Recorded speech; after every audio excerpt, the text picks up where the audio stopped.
Здравствуйте! В эфире информационный выпуск Амшикшара.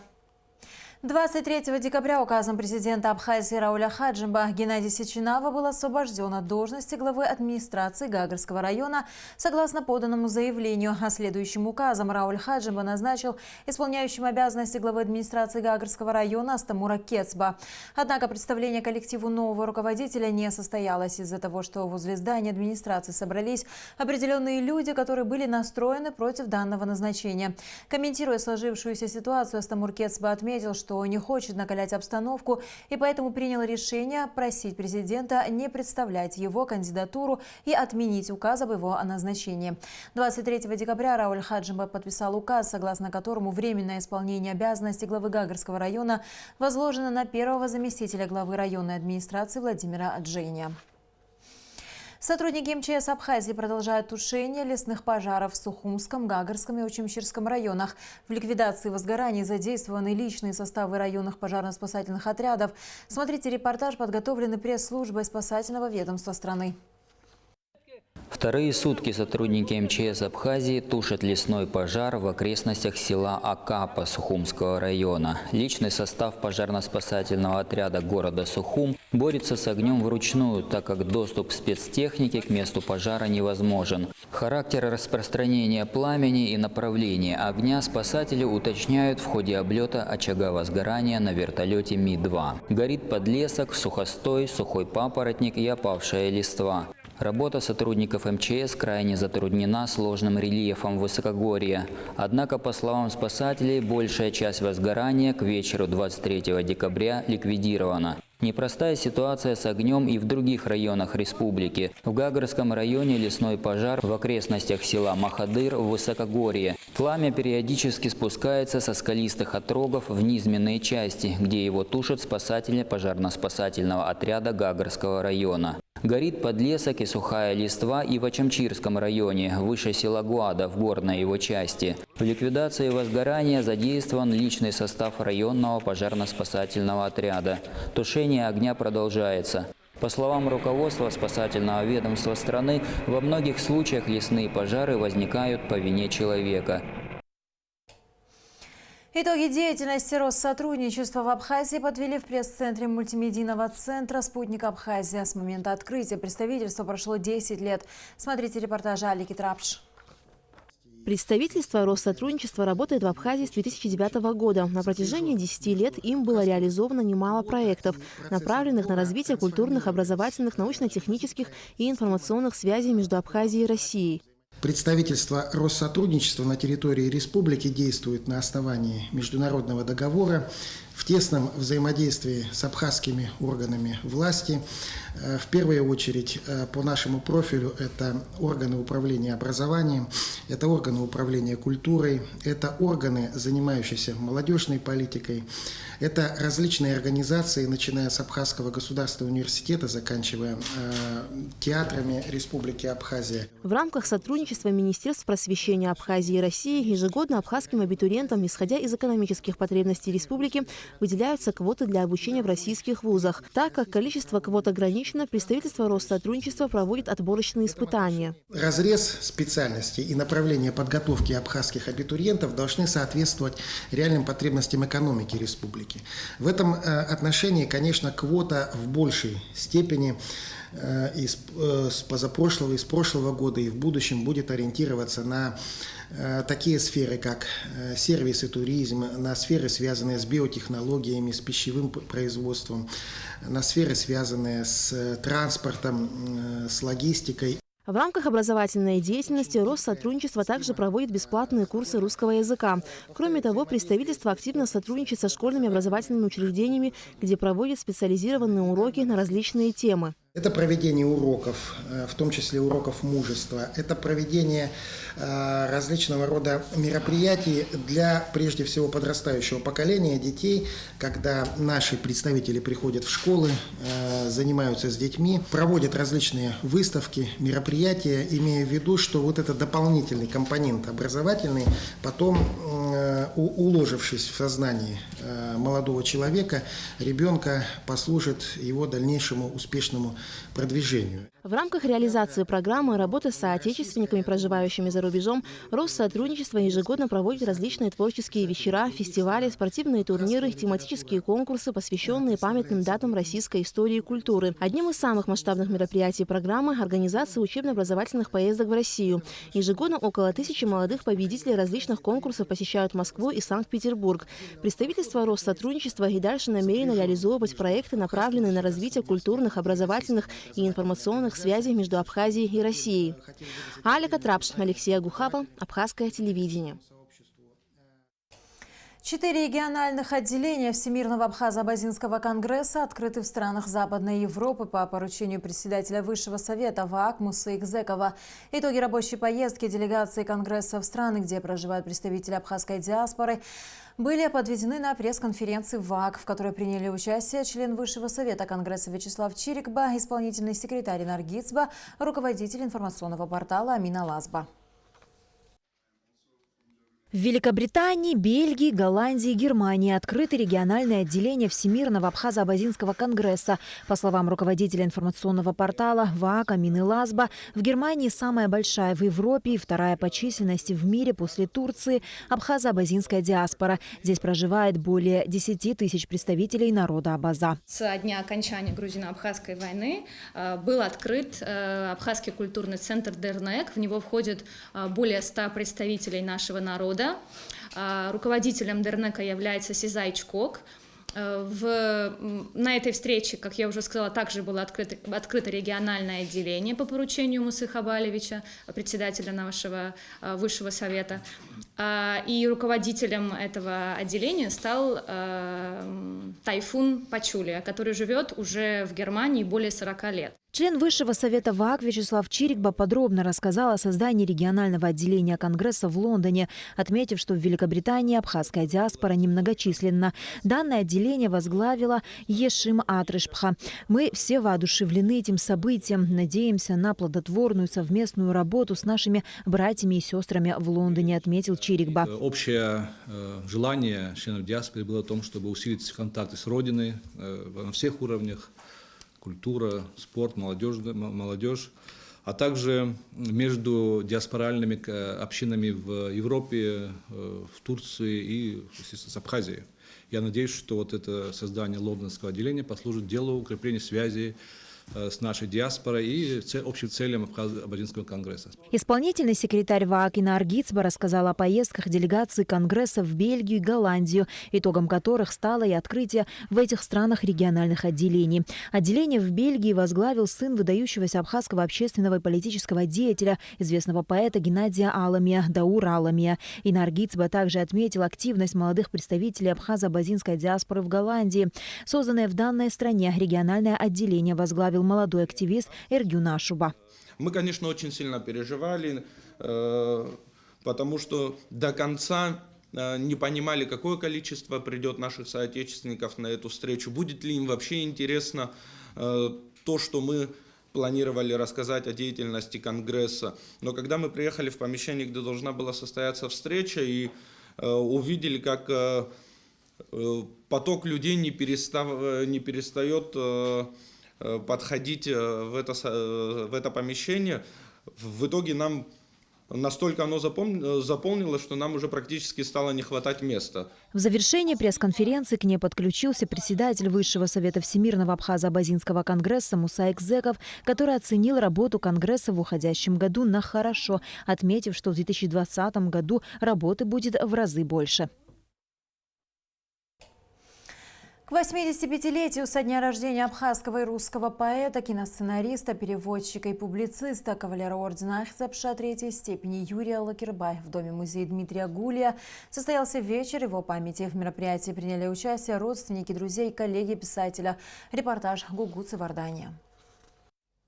Абхазский и русский писатель, переводчик, член Союза писателей Абхазии, киносценарист, лауреат Государственной премии имени Дмитрия Гулия Юрий Лакербай родился в городе Иваново. Однако детство и юность его прошли в Абхазии, о которой он писал во многих своих стихах. В его произведениях звучат темы счастья, любви и надежды. Исповедью быха забывают мои одежды, и оружие мое, и речь, только имя осталось прежним.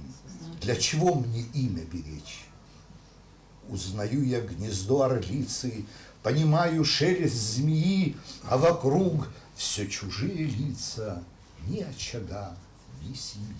Вечер памяти писателя организован в Доме-музее Дмитрия Гулия не случайно. При жизни поэт часто приходил сюда с друзьями. И, как отметила директор музея Светлана Корсая, то, что мероприятие проходит именно здесь, очень символично. Я думаю, что дух его витает здесь, потому что он очень часто бывал в этом доме. У него есть стихи, посвященные Дмитрию Гуле. И они здесь именно познакомились с Киршалом Чачхали, вот с Денисом Чачхали. Поэт испытывал пристрастие не только к поэзии. Учась в институте, он стал мастером спорта по фехтованию. Кроме того, Лакирбай был прекрасным киносценаристом. Он закончил в литературном институте сценарные курсы. И вот есть фильм, снятый Михаилом Мархуля, очень известный фильм «Свидетель». Вот сценарий этого фильма принадлежит перу Юрия Стамуровича. На вечер памяти из Москвы приехала дочь писателя Ирина Лакирбай. Для меня, конечно, большая честь присутствовать сегодня на этом вечере, на вечере памяти очень близкого мне человека, моего отца Юрия Стамуровича Лакирбая. Я очень благодарна организаторам этого мероприятия. Я его вспоминаю очень добрым, с голубыми глазами и человеком, который был очень разносторонний. Он увлекался практически всем. И конной ездой, и поэзией, конечно, безусловно. Он очень любил путешествовать. Мы постоянно с семьей куда-то выбирались. В программе вечера прозвучали стихи поэта, а также музыкальные произведения, связанные с творчеством писателя. Кроме того, гостям показали фрагменты из кинофильмов, созданных по сценариям Юрия Лакирбай. В мероприятии приняли участие и школьники. Сыграем скрипка Страдивари, глухая скрипка Страдивари, из хлама скрипка Страдивари. Попробуй, милая, помочь. До последних лет своей жизни Юрий Лакирбай продолжал писать стихи. Поэт ушел из жизни в сентябре 2005 года, а последний его сборник «Посади у ограды гранат» вышел в свет в 2018 году. Гугуца Вардания, Руслан Орлов, Абхазское телевидение. В Абхазской государственной филармонии состоялся юбилейный концерт народной артистки Абхазии, кавалера ордена Ахтябша III степени, заслуженной артистки Адыгеи Майи Герзма. Ведущая солистка государственного ансамбля песни и танца Абхазии исполняла партии в таких танцах, как «Абхазская свадьба», «Свидание», «Аураща Шаратын», «Ауапа Кошара». Но больше всего зрителям народная артистка запомнилась в роли Сатани Игуаши в вокально-хореографической постановке «Нарта». С этим танцем она выступала на сцене Дамаска, Берлина, Анкары, Мехико, Стамбула, Парижа, Варшавы, Праги, Буэнос-Айреса, Мюнхена.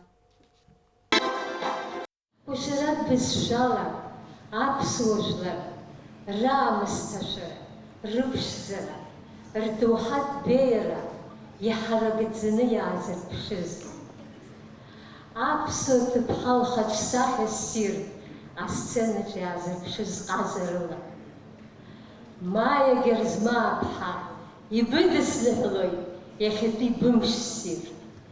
Срейс таху, ашик срачаныбцо, птаача хазыны береши гымква, шыжлар, пхакарас патус купцо, бат брыгымква, ицек ашик срачаныбцо, аншабхатза.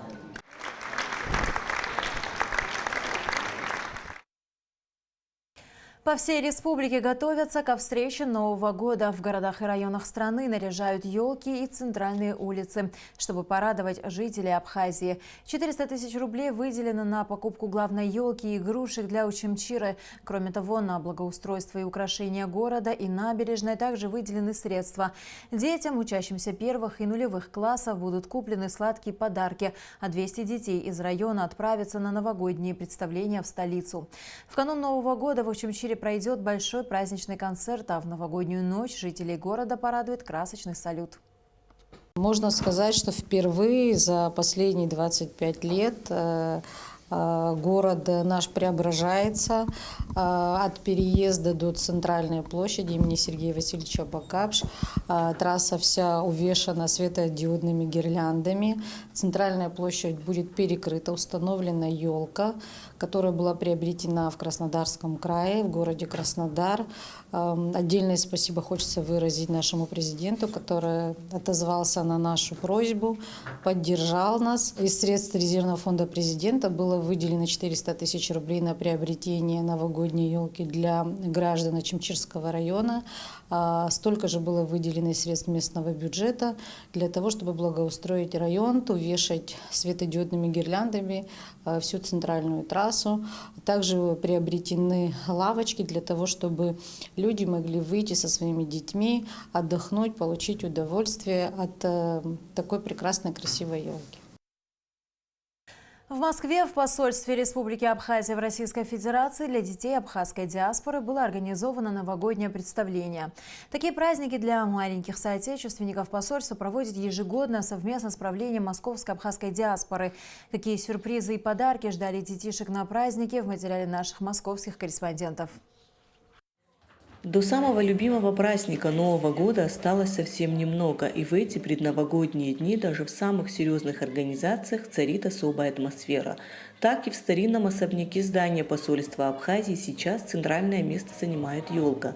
Нарядно одетые дети и их родители шумно заполнили зал и окружили новогоднюю красавицу.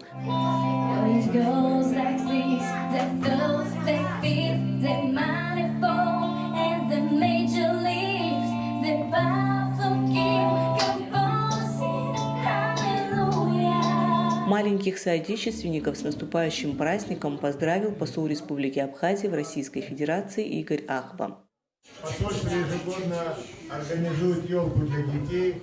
И сегодня вот мы встречаем Новый год здесь, в посольстве, вместе с абхазской диаспорой. Организована эта елка. Видите, специально для вас мы привезли эту елку из леса, прямо из леса. Живая елка, большая. Говорят, что самая красивая елка. Счастья, здоровья вам, всего самого доброго. Чтобы больше радости было у вас в Новом году, чтобы хорошо учились. На праздничное представление также получили приглашение дети-представители братских народов, проживающих в Москве. Снегурочка, Дед Мороз, хозяйка наступающего года крыса и другие персонажи разыграли для ребятишек сказочное представление. Особенно детям понравились фокусы, а самым смелым удалось и самим немного побыть волшебниками.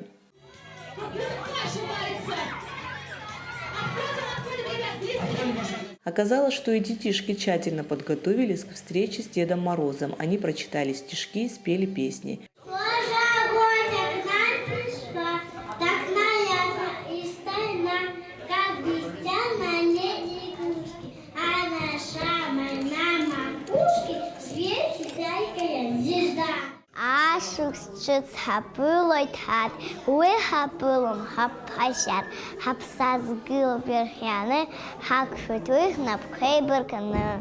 Праздник завершился красочным фейерверком. Нона Кукускир для абхазского телевидения из Москвы. С полуночи до 9 часов вечера 24 декабря в некоторых районах Сухума на турбазе по улице Батумская, Комсомольское шоссе, Кадорское шоссе и улице Чанба будет прекращена подача питьевой воды, сообщает МУП «Водоканал». Отключение связано с ремонтными работами на водоводе, расположенном на Кадорском шоссе. И в завершении выпуска о погоде.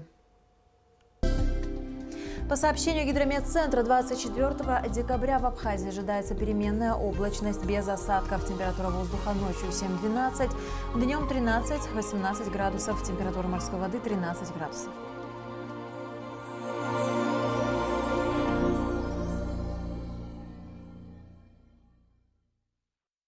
На этом наш выпуск завершен. До скорых встреч в эфире.